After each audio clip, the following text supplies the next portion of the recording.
It's really about connecting the people that come for Lunar New Year every year with our beautiful Asian garden, because our Asian garden is a mix of native species and species from all over Asia that are brought here for conservation, and a lot of them have a lot of cultural uses, so we just wanted to showcase that.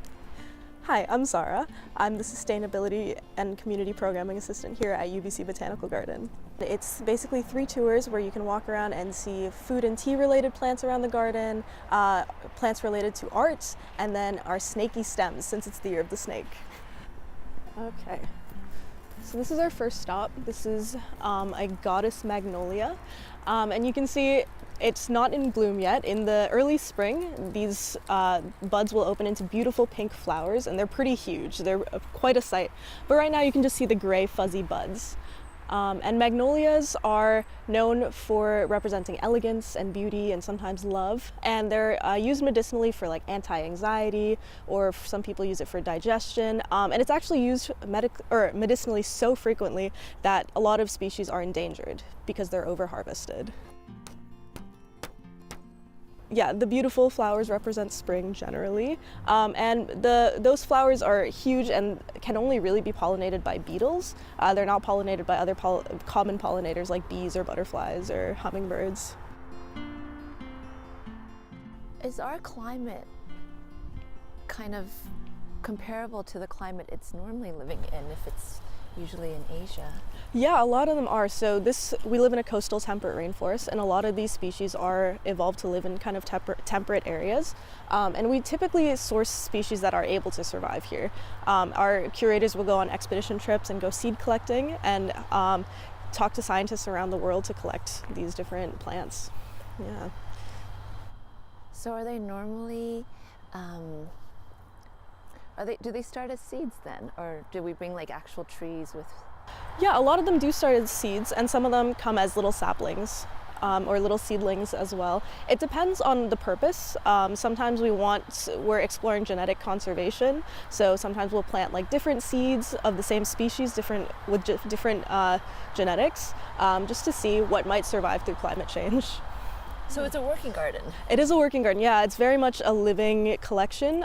We have a lot of research projects going on, and a lot of community engagement as well. So like community science and citizen science too. So it is the year of the snake, so what kind of snake-like plants are there? Yeah, so this one's called snakebark maple. Specifically, this one's Father David's maple, Acer davidii. And you can see that, you can start to see the pattern on here lower, but higher up you can see how it turns into like a green scaly texture. And that's what it's named after, is that the bark kind of looks like a snake.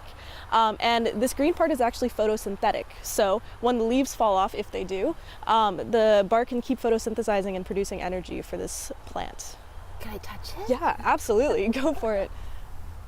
Yeah, so this part's kind of normal bark, but if we kind of go further up here, you'll be able to feel like the smooth, snaky bark. Oh yeah. And this one right here is the climbing hydrangea that's climbing up that tree. That's another one of our snaky stems. It's from Taiwan and the Philippines. And it can grow here, because Philippines can get quite warm. Oh yeah, for sure. Yeah, a lot of these have a pretty wide range, and sometimes we're even testing the limits of that range, so see if it can survive in an environment like ours. So there's such thing as a lucky bamboo, and we're standing in front of some bamboo here? Yeah, so those are actually different species of bamboo. The lucky bamboo is Dracaena, and this is called mosso bamboo. This is the most commonly grown in China, and you can actually eat the young shoots. So those are edible, and you know, pandas like to eat the leaves and also the shoots. The leaves can also be used to brew tea. And these grow really, really fast. They can grow up to 1 meter a day. So what we have to do here is dig out this whole area every year and cut down, they're called rhizomes, they're underground stems. Otherwise this would just take over the whole garden.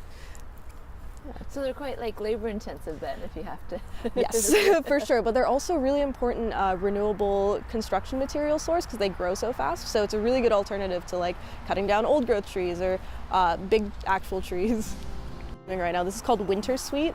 And if you smell it, it's pretty fragrant. You can get in there. Oh yeah. Yeah. Yeah. It kind of smells like jasmine. A little bit, yeah, yeah. Like- Very floral, very sweet. This one's our Camellia oleifera. This is also on the tour.